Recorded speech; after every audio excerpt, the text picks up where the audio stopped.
Hello, this is Morgan Bannon or SB Prime from Avatar The Last Airbender Online. I am the site super moderator there.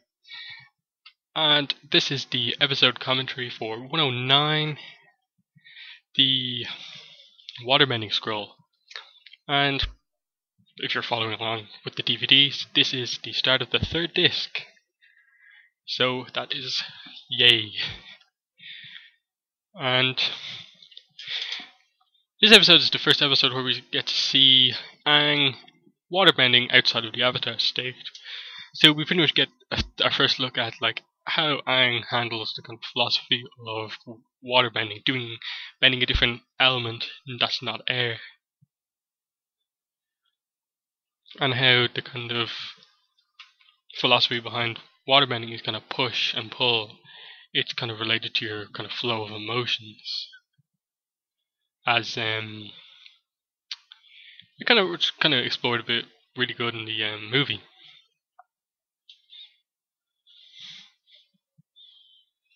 And then this episode starts off really well, great continuity from the last episode, in that, you know, what Roku said to him, that like he has to master the other three elements before the end of summer, and like he's panicking because he really doesn't know anyone like who can teach him. Really, they're going to go to Northern Water Tribe, but like as Katara said, the Southern Water Tribe haven't had any contact with them in ages. So will there even be anyone there who wants them to? Has the Northern Tribe been affected as much as the Southern Tribe, and so on? Are the other Earth Kingdom colonies, or Earth Kingdom villages, the same as the Haru's village, where the Fire Nation is taking away the Earthbenders?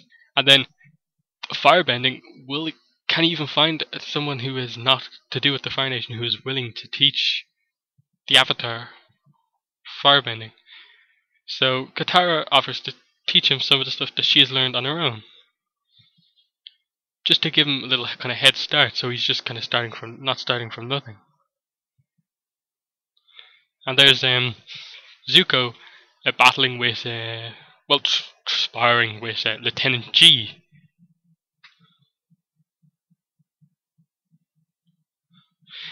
And then we were introduced to the kind of Iroh Paisho White Lotus tile thing, and how much he cares about this. And he just kind of does this thing where, like, most people may not think this game is important, but they're wrong. And Zuko kind of has the exact opposite reaction that Iroh wanted. See, you like most people.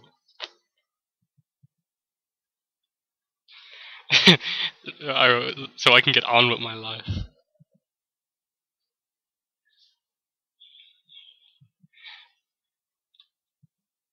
And then Appa loving the kind of spa treatment there from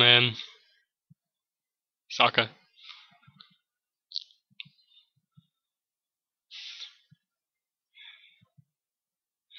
And we know that Katara is in her own way a kind of waterbending prodigy.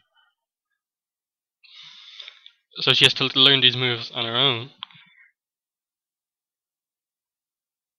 come up with the movements herself. And here we have Aang within like 20 seconds perfecting the move, showing that he is kind of really in tune with the kind of philosophy of waterbending. He understands the kind of flow. It's probably the most similar one to airbending. They're both kind of like fluids, air, water. So he does understand that. And then Mae Whitman does a great job on this line. Nice job! But the over-the-head flare was unnecessary. And then here's Katara with her kind of experimental move, trying to teach it to him. And then like she sort of has it, just doesn't have the kind of like power. And then Aang here with just massive wave, just incredible waterbending. Rinsing Appa off, and then Appa's wondering like where his kind of like his spa treatment from Sokka is gone. And immediately we see Sokka, Katara getting kind of really frustrated with Aang. She spent like years, like pretty much her whole life, kind of trying to master these, come up with these waterbending moves, and Aang is just kind of eclipsing her skill in less than a minute. So obviously she's kind of a bit jealous of his kind of natural talent for it, despite her own natural talent. Then we have which is kind of shady town. Sokka and Katara are kind of wary of it, while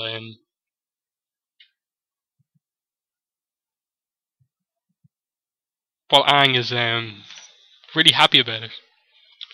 They have 3 copper pieces left. Aang spends one of them on a bison whistle, which will come up later in the episode.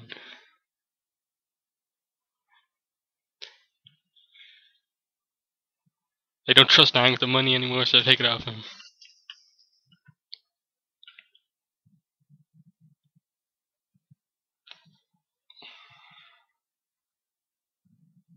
And here we're introduced to the pirates. They're really friendly at first, just trying to sell their wares.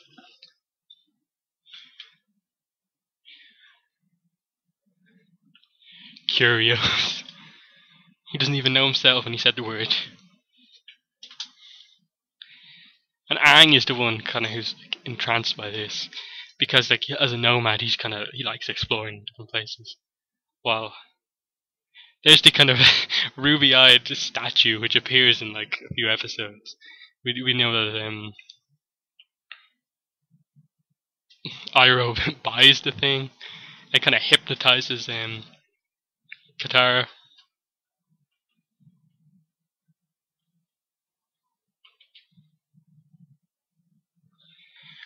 And then just the way that how this episode all comes together. They go on a pirate vessel where they've kind of like stolen stuff from all around the world, and they find a waterbending scroll, perfect for what they were just doing. They want to learn more waterbending. It's really going to help them, so they kind of try and buy.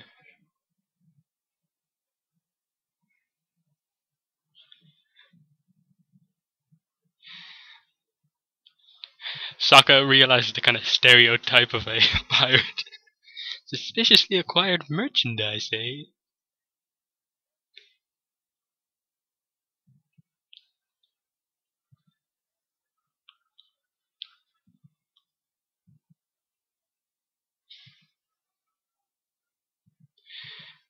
And then, like, Katara's just sort of like, oh, is he telling the truth? He's a nomad. He may know about this. And then just this kind of epic barter that he tries to make with him. Tries to haggle. 1 copper piece.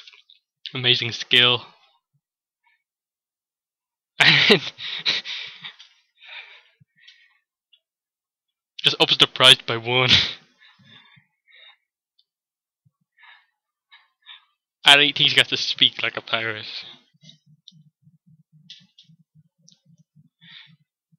Boomerang collection. And then you immediately get the feeling that, like, the way Katara's being very suspicious that she took the scroll, didn't she? She stole it from some people who stole the thing. But like, it was stolen from like a tribe that's kind of like she is a part of. She's a waterbender.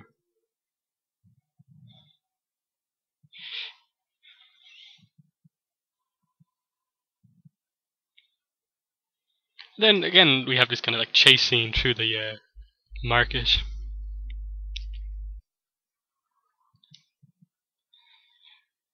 And we see Katara is very used to using her waterbending. And here's the cabbage merchant once again in another great cameo appearance. Saves them, manages to save them all. Aang and his friends get through, but then Aang just annihilates the cabbages. And then the cabbage merchant makes a reference to his first appearance in Omashu.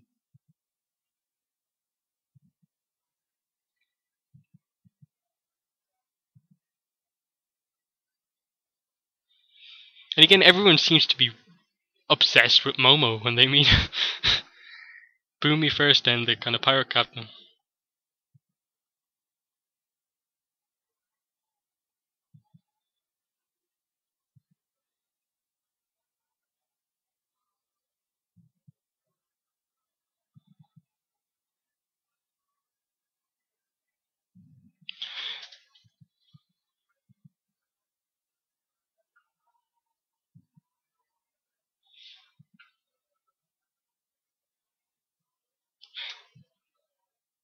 And then Katara kind of does something kind of really irresponsible here, kind of showing that she does have a fun side, as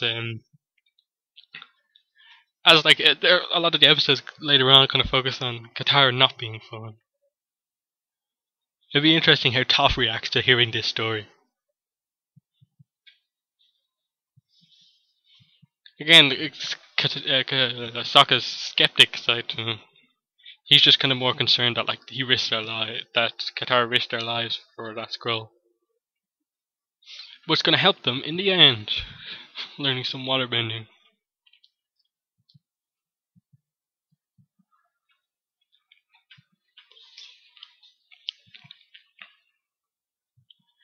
And then just this scene is just hilarious. That Iroh looking for his White Lotus tile, checked every shop in the whole like marketplace for it, didn't find anything. But he is an expert shopper and buys everything. And there's a reference to the Sungi Hoon, which we will hear later on. Right there. And then everyone seems to be attracted to that ruby-eyed monkey statue. Entranced by it almost. You see him in the background making the same face as the monkey.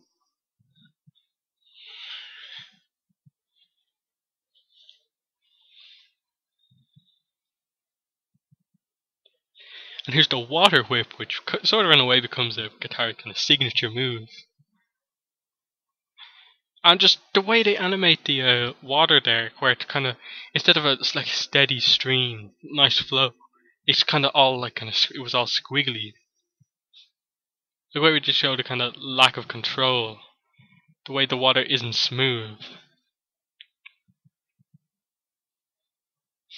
And then this is the thing that really kind of frustrates, that frustrates Katara. Aang sort of becomes the teacher where Katara was before, and that just kind of gets on her nerves. She's really she really loses it at the fact that someone is better than her at waterbending after having learned it for like so little. And Katara like rightly kind of realizes this straight away, that she's kind of upset Aang, roaring at him. And here Momo kind of like rubbing his like sore bottom. And then Katara always trying to get an apology out of his sister. It's just a great little moment.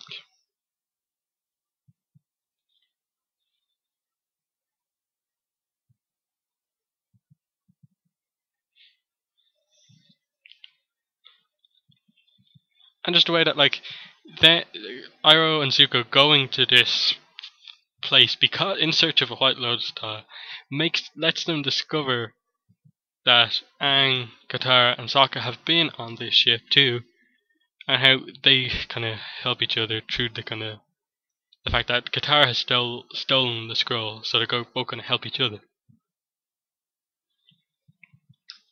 Just like the way this episode is kind of constructed plot-wise is very well done.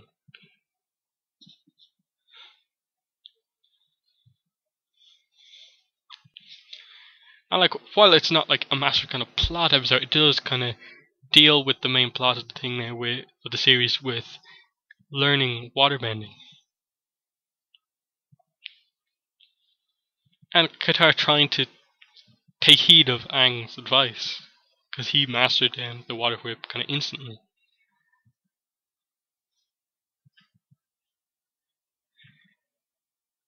And there is effectively the first time that Katara and Zuko interact. So, like, when you consider all the amount of times that Katara and Zuko are actually kind of in the same scene together, kind of talking to each other, how kind of Zutara fans kind of try and justify it as canon is kind of a bit weird, because, like, the fact that Katara hates him pretty much up until the end of 316. At that stage, after that, they're just friends. So it's just a kind of weird justifications for making Zutara kind of canon.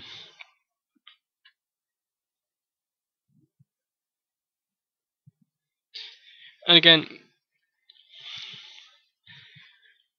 like we have they were working together, but then they only found Katara and the scroll. So Zuko realized that he has to use the scroll to keep the pirates on his side to look for Aang.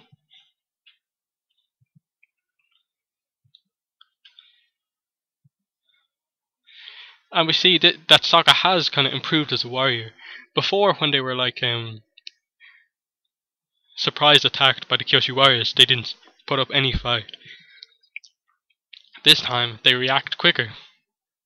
They still get captured, but it just shows some growth, so like surprise attacks. And here's a kind of trade-off, because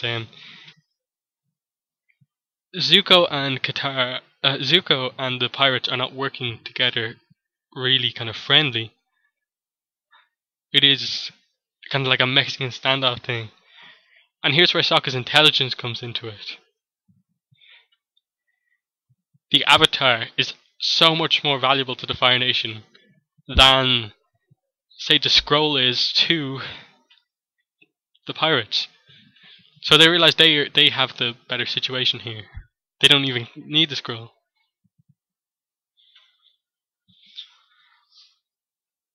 It's just great use of the character of Sokka. You know, it's perfectly within his character.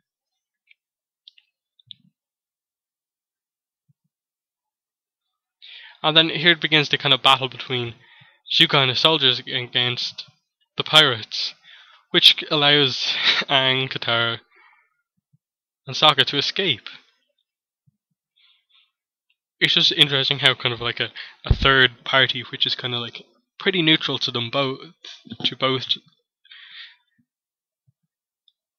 affects the kind of dynamic.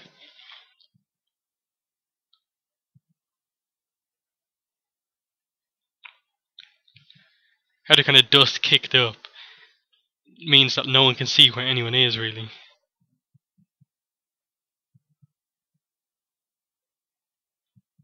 Again, there's our first kind of like sword fight versus firebending.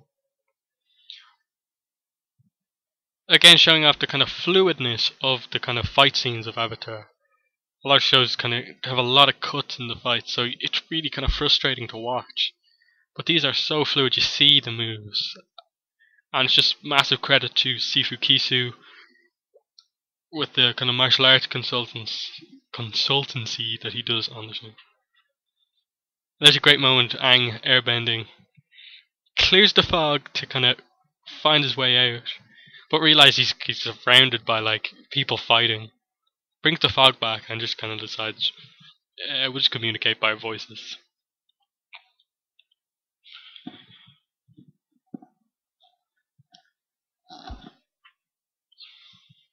And here's kind of what this episode sets up for. Katara and Aang had sort of been kind of like... Well, Katara had been like jealous of Aang's natural skill, but here they work together to get the ship out the ship sailing again.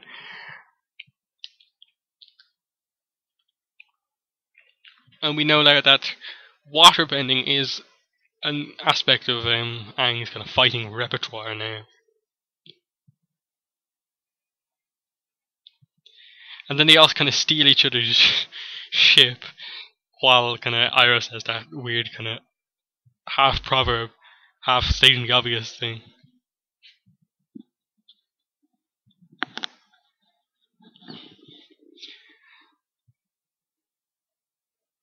And then just a little thing, the pirates showing their skill at kind of boarding other ships there. easily leap across from ship to ship. And then just great development for Katara in that she does the water whip perfectly, following Aang's advice. Like that, she doesn't have to be the teacher; they can both help each other. Then we get Momo's kind of battle, which is a bit of a reference to the unaired pilot, where like Momo fights Zuko's hawk. He does fight a hawk later when Sokka gets hawky. And again, they created another theory of Aang's airbending, the little kind of cyclone around himself to increase his strength. And here's a bit of a kind of cliche thing, like the ship going over a waterfall, but done kind of really well here in Avatar. He uses the referencing the bison whistle that he bought at the start. And you do sort of wonder, like, wait, where is Appa, like, for most of this episode? Again, Katara and Aang waterbending together. And just the really good animation on, like, these kind of simple movements. They kind of slow up the ship. Until they realize that Zuko's ship is coming straight for them. And they both go over the waterfall.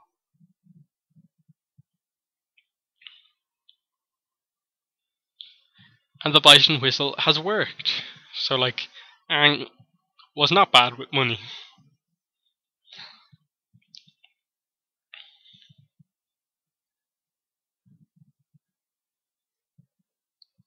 And just the fact that, like, the bison whistle is kind of later referenced in the kind of bossing Say story arc with Long Feng using it to attract Appa and stuff like that.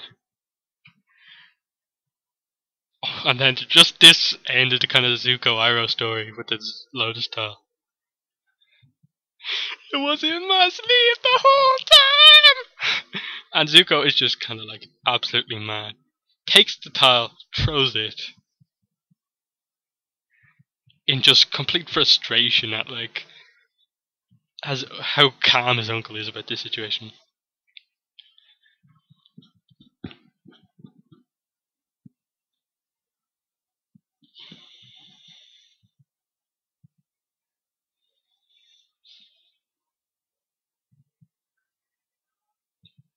And then Katara, like, again, rightfully kind of apologizes, very sincere. And then again, she just kind of refuses to say sorry or apologize to her brother. Again, like, the show kind of teaches you a little lesson here. Stealing's wrong, lessons from pirates. So that's been 109, the Waterbending Scroll. Next is 110, Jet, which is probably one of the best animated episodes of the whole series. But I'll talk about it in the next comment. It's probably one of my kind of least favorite episodes. I like the new characters, but I just feel that like Katara, Aang are a bit out of character in the episode. That said, I really like every episode of Avatar. Every episode of Avatar is better than most other shows. And that's not coming from a kind of like biased fan perspective. Because just because I'm a fan doesn't mean I can't like justifiably look at how good Avatar is in comparison to other shows. In fact, I think like in some cases, like once you're kind of a reasonable fan and I'm not completely biased though, I'm like, oh my god, Avatar's the best show ever, better than any show ever. Like, I feel like because I'm like a really big fan of the show, I know kind of all these little connections between the episodes, which kind of helps me see just how good this show is in comparison to other shows.